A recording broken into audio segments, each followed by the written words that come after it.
On this episode, we sand something, use a hairdryer, paint something battleship grey, and paint something blue. Make something awesome, and then teach it to fly.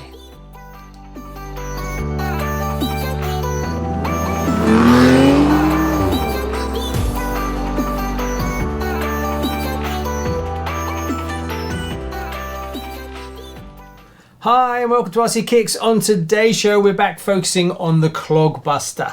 Today we've got to prep up the body, get it painted, get the decals on and hopefully finish up the car for now.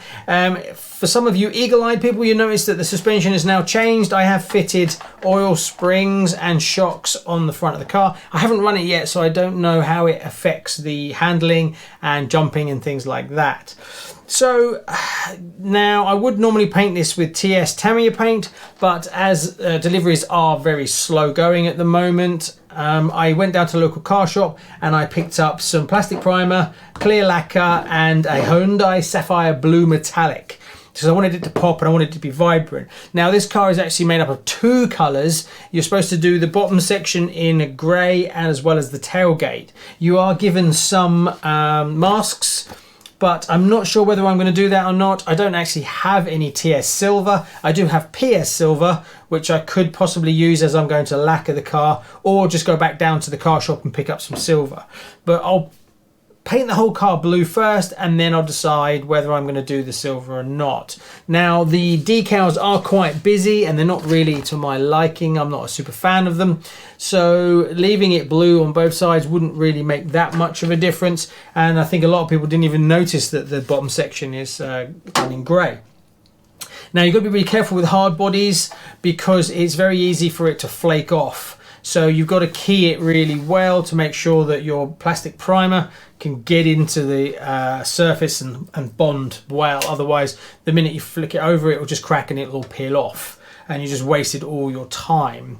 But you've also got to be careful that you don't key it too hard, because if you use too coarse a grit, it will gouge this soft plastic. And then when you eventually paint over, you will see these lines in the plastic. So it's a balancing act. Also, you want to make sure you don't miss any, because if you miss a section, it will just peel off. This is super smooth, so it can't really bond. Now, they do something called etch primer, but I was umming and ahhing about using etch primer, but really I needed to test it on a piece of this plastic to make sure it didn't react and melt it or something like that. The idea with etch primer is it will actually bite into the metalwork and hold, and I do like that because it gets a really good key, but I don't know whether this plastic could take that.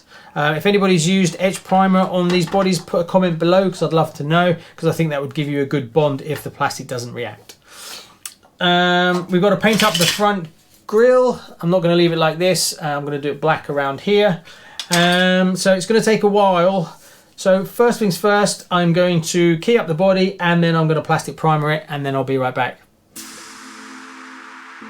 The sandpaper grits that I used for this project was 800, 1200 and 1500.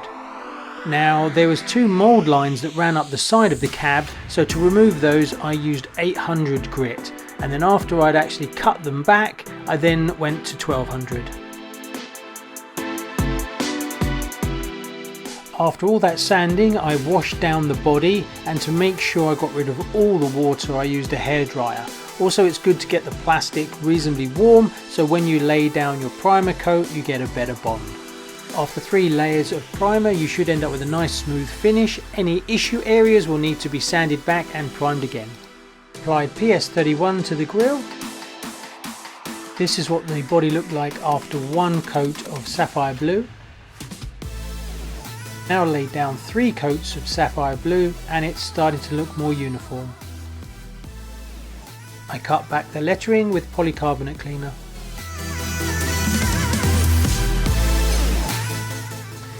At this point I was really happy with the way that the paint went down and I had no issues whatsoever.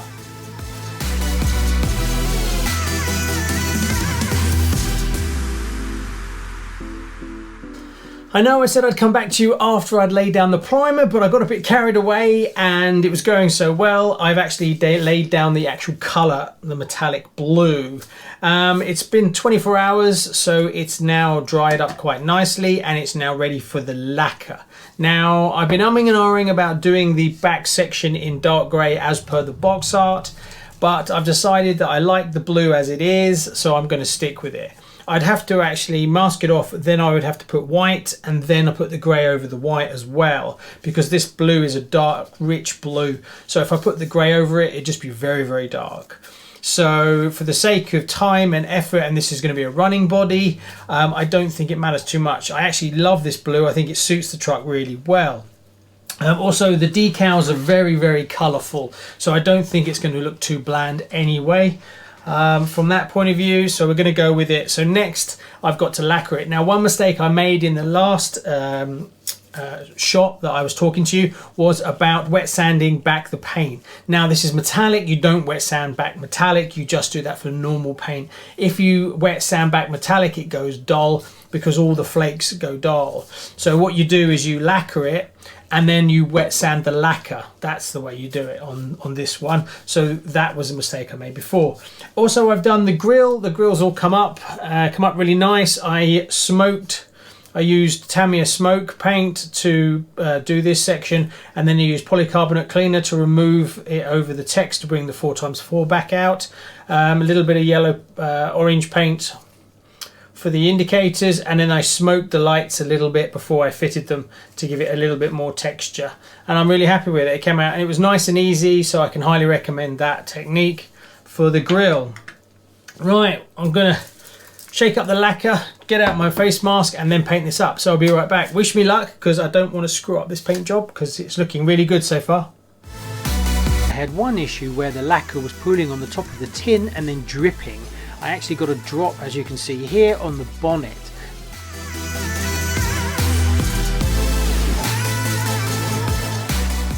To deal with this drip, I removed the excess from the body, then I sprayed a bit of the blue into the cap and touched it in with a paintbrush. This is the body after I applied 4 layers of lacquer. Yet again, I've got carried away and I've actually finished the painting and I've actually attached everything.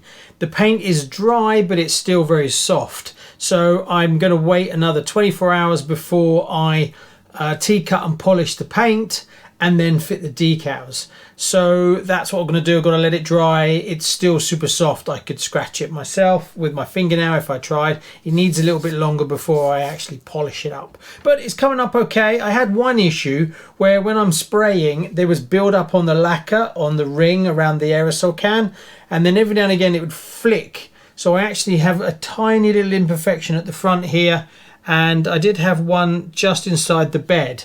Then I realized what was the problem, so I could actually clean it off. So if you're going to spray lacquer from the tins, I found this lip here had a build up on it that would then drip. So that's one to watch out for when you're spraying lacquer. Apart from that, I'm really happy with it. It came out fine. I've also got to now cut out the decals. So we're going to let it rest and I'll be right back. But to me, it'll be tomorrow. To you, it'll be almost instantaneous. Now, if this was going to be a shelf queen body, I would have T-cutted the body back now just to get rid of some of the orange peel.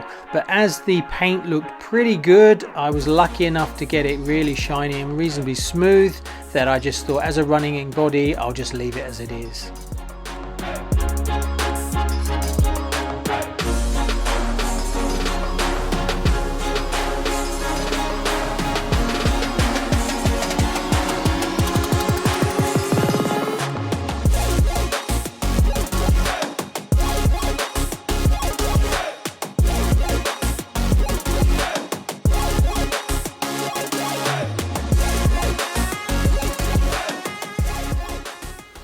And she's pretty much finished. Now, I did have a few issues with the decals. This section here, I wasn't sure whether you were supposed to do like how I did it, where you actually cut the decals to stop before you go into the recess, or whether you just overlay them on top of each other and then just have it going all the way through.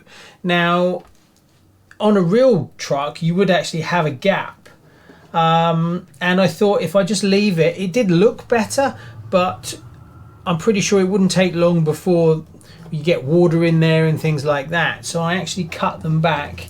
Now that was actually quite difficult to do because the overlap was quite large, and to use a scalpel once they're on the car you have to be careful you didn't cut the paint, but they came out okay in the end.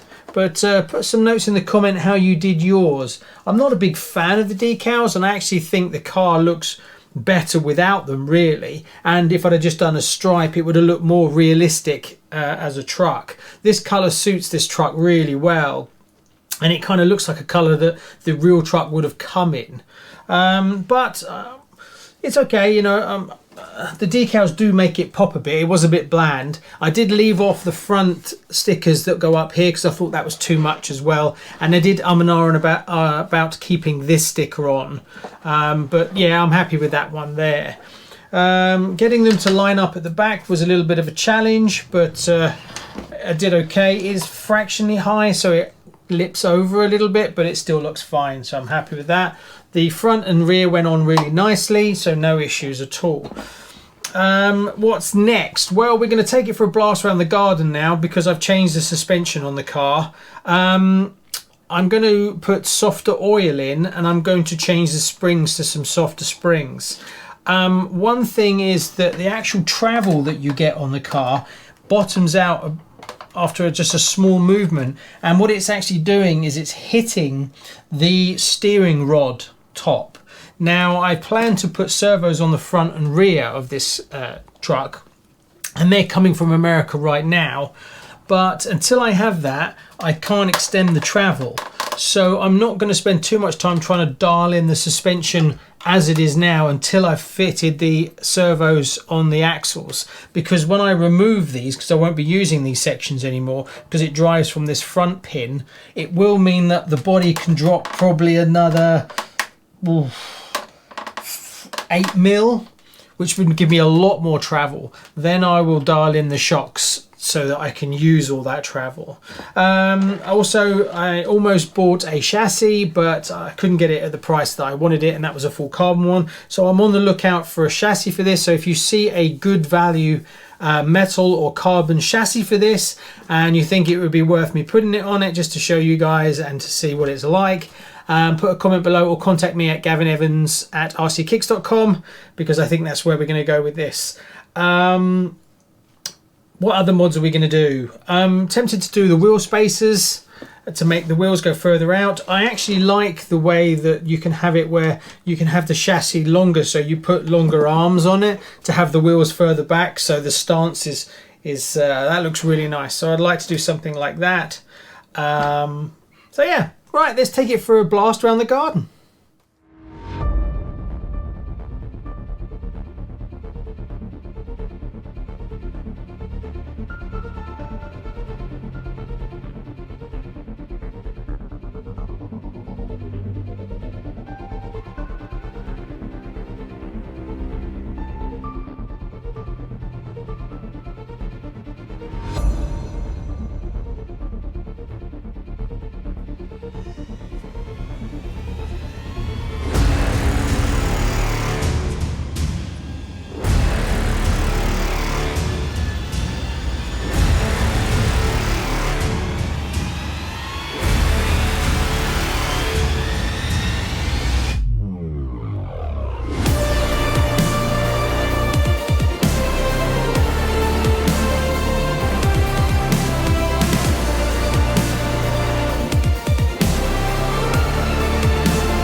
So there you go, I hope you enjoyed that little run in the garden, and it survived. It took a few knocks, but I was surprised how strong the body was, and it put up with my abuse. It needs a bit of a clean now because it's a bit dirty. On the upcoming video, there will be loads more upgrades. I want to do a full chassis upgrade on this car, and I've got a few bits and pieces coming, so stay tuned for the next video where we really push the boat out on the Clog Buster. What would I say from a first-time Clog Buster owner? Love it. Absolutely a brilliant car. It's one of those cars, a bit like the Grasshopper and the Frog. It's more than its parts. That's the best way to sum it up. Yes, the steering is shockingly awful, but it has so much potential to become something really epic, and it bounces around just like the real monster trucks do. And there's so many upgrades available, I can highly recommend it. The only downside to this car is purely the size of it, and where am I going to put it? Because it's not exactly going to fit on the wall, is it? So I think it's going to become a truck that I trip over on the studio floor constantly.